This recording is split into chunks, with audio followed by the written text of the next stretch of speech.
చూసారండి, ఎర్రగా వేగింది అరటి పువ్వు. దీన్ని మనం ఒక ప్లేట్లోకి తీసుకున్నామండి. చల్లారుతుంది ఇది. ఈలోపు మనం కొంచెం నువ్వుల పప్పు, కొంచెంగా శనగ పప్పు వేచుతామండి.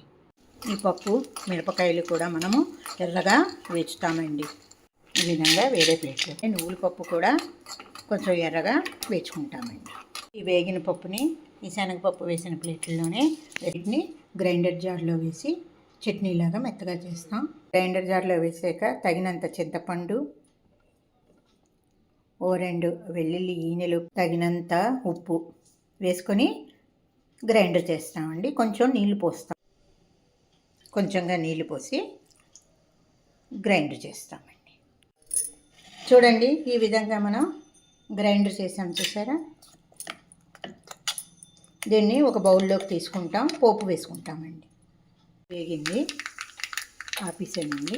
ఇప్పుడు కరివేపాకు, గుమగుమలాడే రుచికరంగా ఉండే అరటి పువ్వు పచ్చడి రెడీ. ఇది ఆరోగ్యానికి చాలా మంచిదండి.